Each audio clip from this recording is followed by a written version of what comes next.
What's up, guys? I'm Kerry Daly, and I'm here to kind of educate you guys on the thing that's most sensitive in our world that needs to put emphasis on, and that's just cultural sensitivity, especially in the church world, where sometimes we come off as not understanding and putting ourselves on a higher pedestal. But I just want you guys to be able to learn from this training, so you guys can say the right things at the right time, all the time. And who specifically is this for? As I said previously, it's for people who work in a church or ministry or Christian-based organization. This is very key because God calls us to not save the world, but bring the lost to Him. And the more we are blinded by people's sins and their shames and the things that they're going through, then we're never going to be able to fill out the mission the way that Jesus spit the example out for us. And sometimes we allow ourselves, our views and our beliefs of Christianity to cover what God has called us to do, which is to love our neighbor as ourselves, no matter the differences between us. And I know I used to struggle with that because I was, prior to my Christian life, I was previously a homophobic, and I was just to make it put it bland out there, I was pretty disgusted by the sight of anyone who had a thought or lived a lifestyle of homosexuality. So hopefully that my experiences in that sometimes when we're insensitive and not educating ourselves, and it just shows how ignorant us Christians come out to be. No one has to be perfect, so because we are told we are to hold up people's sin against them because it's more controversial topic. So what that basically means that I feel like Christians kind of I guess throw down believers who are, kind of, I guess, lukewarm in a sense. So that doesn't make us any better than anyone else. And I feel like we should not be, treated differently for our differences. So even if it's racial, is it who we decide to love or who we decide to identify as, and especially in America today where everything's a touchy subject. Gen Z is such a cancel culture. So I just want you to be able to know what to say when to say it at the right time. And John 8:7, basically God telling us that we're His masterpiece and that we're all made in His image. So the more that we continue to love each other and treat each other and react to each other like we're all in God's image, and it'll be more productive and a more peaceful world. And as you see on the handout, you can obviously answer, who are we doing this for and why? Why these topics? In America, with one in everything being a touchy subject, feels it's hard to understand the boundaries that you can and can't cross in a time like today. Being aware of the sensitivities that can't help save you from a lot of uncomfortable positions. So in my past, I've been friends with a couple people of different colors, and I was hanging out with one of my friends, Connor, who happened to be Caucasian, and he had no bad intentions in mind, but I guess his lack of sensitivity with the things he said just kind of came off wrong sometimes. And so I just want to be able to avoid those uncomfortable positions and conversations, because I did have to have an uncomfortable conversation on how that made me uncomfortable, and that God made us all in a certain image, and then sometimes I feel like we kind of find more worth and more value in the things that doesn't really matter. So that brings me to my first example, is avoiding racial controversy. The first thing is obviously seeing color, because I feel like a lot of times we decide to say, if we don't see color and treat everyone the same, then no one will be hurt. But at the same time, I feel like when you decide not to see color, they're kind of avoiding our differences and what makes us us.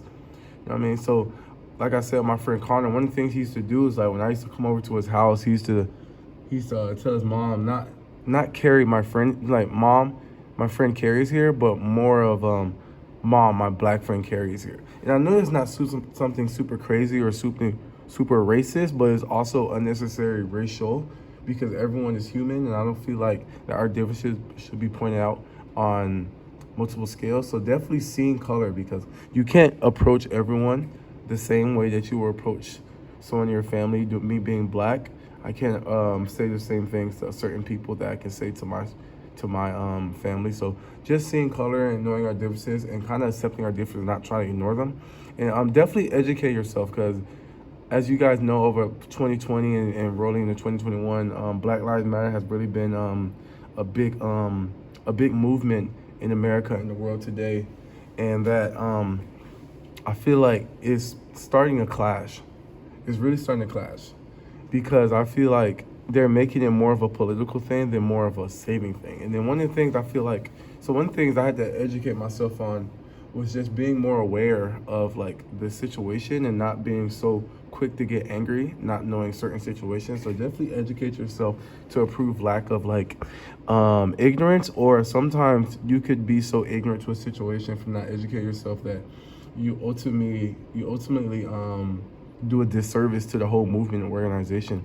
And then for other people, excluding Black Lives Matter, but just to use it as an example, I had a lot of my Caucasian friends, my Hispanic friends, my Asian friends just asking me questions like, how's my life? And like, what are some of the things that they're not seeing that they should be seeing due to the fact that all this stuff is happening right under their noses? So it was super, made me feel super good inside, and it was super productive for them to ask questions and want to learn and just to see what God ultimately has for them with this situation, like where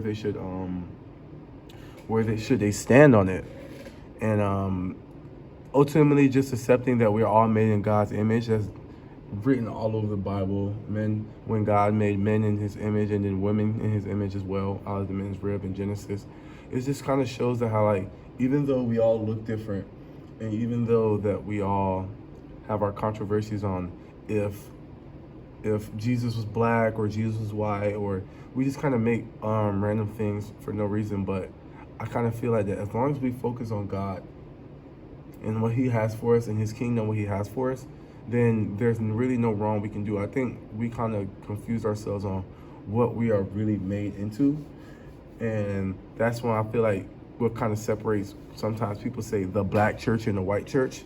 So definitely just being sensitive to those things. And as you can see on question number 2 on our handout, you have the 3 topics that cause real racial controversy. And these are the 3 topics because you really need, I feel like these are the 3 things that's going to help you avoid any racial controversy that could be harmful and that could be the most controversial and put you in an uncomfortable predicament, or a predicament that you really can't handle. And number 3, it just tells you, really list the most meaningful topic of your racial controversy. Like, so what racial controversy have you been through in your life that that's really had an impact on your life, and that's really had a really set a statement or set something in your heart to make you want to change and make you want to learn and make you want to do more. So just fill that out, and please, if you have any more questions, just please feel free to ask me and email me, because I really want to be able to educate people on certain things. And before I move on, I want to get really into the Black Lives Matter one, because that one's really sensitive to my heart. And so the most commonly asked question was, when black people kill black people the most, why do we put such an emphasis on when cops kill black people? So the one thing I want to let you guys know on that, this is just part of the educating yourself subject, is that the number one way for anyone to die is in a car crash.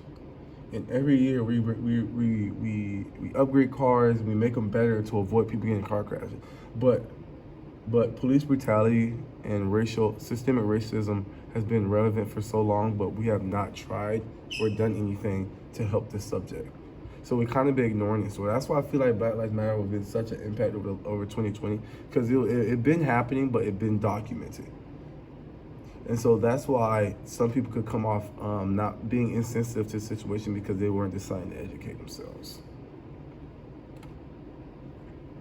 All right, now this one is more of a 2021 subject, and it's super touchy to my heart and a lot of people's hearts. So sexual preferences and gender identity.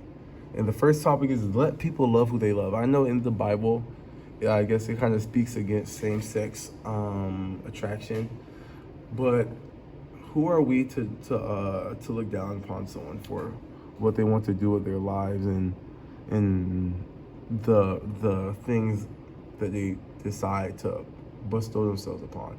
It's not our job to condemn people or make people feel bad. And in the Bible, it speaks on how the lady at the well who was caught sinning, and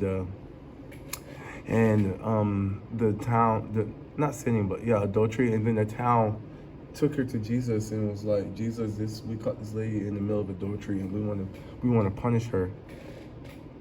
And Jesus basically asked him, anyone without sin, you may stone her, because they were going to stone her to death. So Jesus said, pick up a stone if you are without sin. And slowly people just start walking away, and that's just an example of how we're going to shame people and put people down when we have our own sins ourselves. In the Bible, it states that no sin weighs more than another. So we are really no better than what they are doing. We all have our struggles, even with pornography or same-sex attraction or anything outside the realms of lust. So I feel like we just have to be more sensitive to this topic, because it's super touchy and it could really set off a bomb when it really doesn't have to. And addressing people as they want to be addressed. So I feel like our generation now is, I guess, more into the fact of the matter that they want to identify something other than male or female.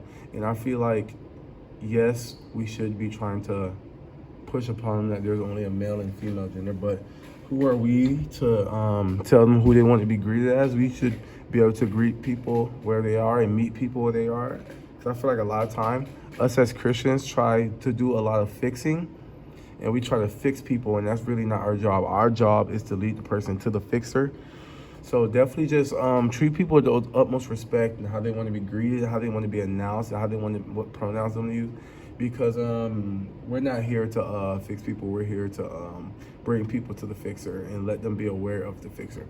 And definitely, even though I feel like our Christian-based morals would kind of go against all the things I just said, but I feel like the number one thing we have to do is pray for them in their struggles.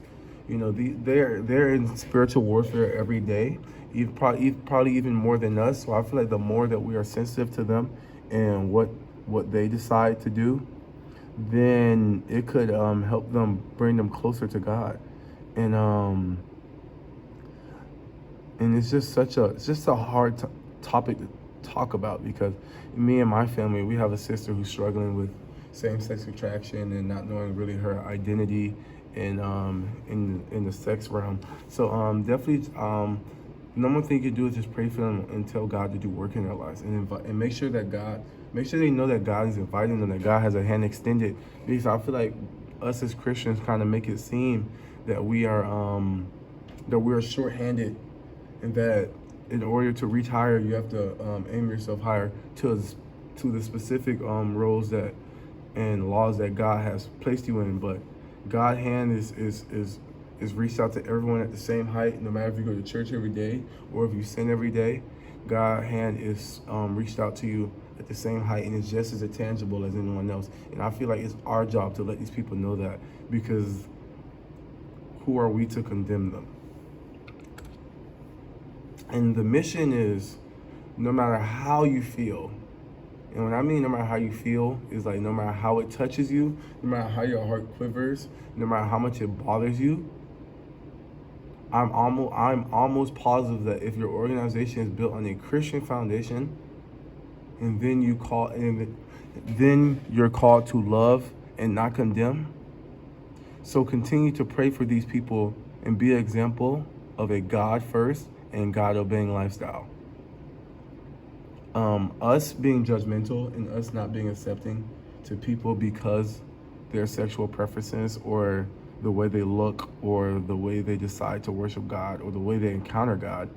Because I also feel like there's a huge controversy in the dominations of church, and I feel like that's pretty crazy to me, because I've had experiences where I grew up in Pentecostal church and now I'm in a non-denominational church, and people are really shooting down the Pentecostal church, saying it seems ungenuine, because we have the people passing out and you have the people seizing on the floor and the entrance of the Holy Ghost. But my biggest thing I want to leave on that topic is that in other countries where there's not even much water, you trying to tell me that people can't be baptized? Because in other countries, people are baptized with sand due to lack of water. So I feel like it doesn't matter on the routine of how you encounter God. I think all that matters is the encounter of God. So if their goal and mission is to encounter God, I don't feel like there's certain circumstances that you have to be under to encounter God. And God's grace is objective, and it's going to be there no matter what, and it's going to be the same no matter what. It does not change for anything. So no matter what your experiences are and no matter what situation you're in, it doesn't make you any less of a believer. It doesn't make you any less of a follower. I feel like that all determines on how much faith you have in God and how much you allow Him to show into your life. And after all this, now I know I went over a lot of touchy subjects. I just want you to share your biggest takeaway from the training. What did you learn? What is something that you felt like really spoke into your heart, that really changed your opinion of how you see certain things? And how can you apply this to your walk in faith? So what are some of these things that you can apply to your life that can help you be a better Christian, that can help you relate to Jesus on a deeper level? So I just want to let you guys know that I appreciate you guys, and that I'm happy that you guys are on our team, and hopefully this training can set you up for the future, and that God is going to do great things in your lives. And I just want to thank you.